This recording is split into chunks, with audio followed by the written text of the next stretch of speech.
Sveiki, pradedame dar vieną darbo savaitę, o kalendoriai rodo jau spalio 24 dieną. Šiandien visas pasaulis mini informacinių technologijų plėtros dieną. Pastarasis penkmetis Lietuvai tapo tikru informacinių technologijų proveržiu. Dauguma šalies gyventojų turi kompiuterius, o interneto ryšio sparta vis auga.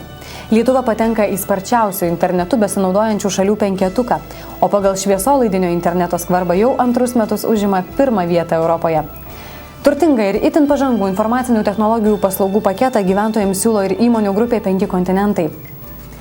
Be to, šiandien yra Jungtinių tautų organizacijos diena. Ši organizacija įkurta 1945-aisiais, o šiuo metu jos veikloje dalyvauja beveik visos pasaulio šalys. Pagrindinis Jungtinių tautų organizacijos tikslas – bendradarbiaujant palaikyti pasaulyje taiką ir teikti humanitarinę pagalbą. Taip pat verta paminėti 2003 metus. Tądien viršgarsinis lėktuvas Concorde paskutinį kartą nusileido Londono Heathrow oro uoste ir taip užvertė vieną įspūdingiausių aviacijos istorijos puslapių. O dabar metas versti spaudos puslapius. Visi šio ryto dienraščiai praneša apie skaudžią netektį. Užgeso signataro Bronislovo Lubio gyvybė. Vakar Druskininkuose staiga mirė kovo 11-osios akto signataras, ekspremjeras, Lietuvos pramonininkų konfederacijos vadovas, koncerno Achemos grupė prezidentas, vienas turtingiausių ir įtakingiausių Lietuvos verslininkų Bronislovas Lubys. Spėjama, kad 73 metų vyrui sustojo širdis. Verslo žiniose šįryt skaitykite apie nuosmukių finansų rinkose atveriamas pasipelnimo galimybės. Tobulėjant technologijoms ir gerėjant investiciniam išprusimui, finansų tarpininkai siūlo naudotis vis įvairesnėmis finansinėmis priemonėmis. Pamažu investuotojai pratinami prie minties, kad uždirbti galima ne tik kylant, bet ir krintant rinkoms. Viešinimo konkursai tarsi kruvini mūšiai, praneša dienraštis Vilniaus diena. Viešojo sektoriaus skelbiami viešinimo konkursai viešųjų ryšių rinkos žaidėjų ypač geidžiami. Sunkmečiu ir dabar valstybės užsakymai vis dar yra pagrindiniai kai kurių viešųjų ryšių agentūrų maitintojai. Energetikams koją kiša trypčianti valdžia, rašoma Lietuvos ryto priede Vartai. Lietuvos valdžia turi apsispręsti, kas dabar yra svarbiausia šalies gyventojams. Tarp strategijų pasiklydę valdantieji pirmiausia turėtų susirūpinti šilumos ūkio problemomis.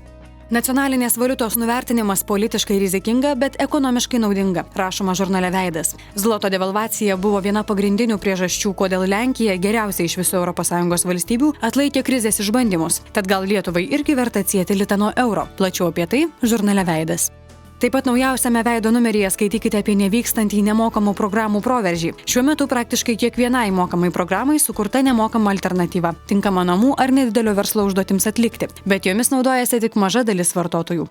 Informacijų technologijų progresas dar viena žurnale Veidas aprašoma tema. Anksčiau pasaulinis žiniatinklis atliko tik kurjerio ar informacijos kanalo vaidmenį, o šiuo metu plintantys debesų kompiuterijos sprendimai paskatina iš esmės keisti procesus ir IT pranašumais besinaudojančių vartotojų mąstymą. Verslas jau suskubo išnaudoti informacinių technologijų intelektą. Įmonės debesis įkinko optimizuodamos procesus, tačiau valstybinio sektoriaus padangėje dar tvyro rūkas.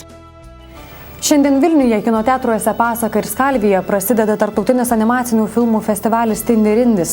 Šiemet žiūrovai pamatys Prancūzijos, Vokietijos, Jungtinės karalystės, Albanijos, Indijos ir kitų net 47 šalių filmus. Festivalyje 11 kategorijų varžysis 244 filmai, kurie sugrupuoti į 21 konkursinių filmų programą. Lietuviškai garsintos visos 4 programos vaikams, todėl tėveliai galės kartu su vaikais mėgautis filmukais, o ne dirbti vertėjais ar titrų skaitovais. Šiandien tiek. Ačiū už dėmesį ir iki rytojaus.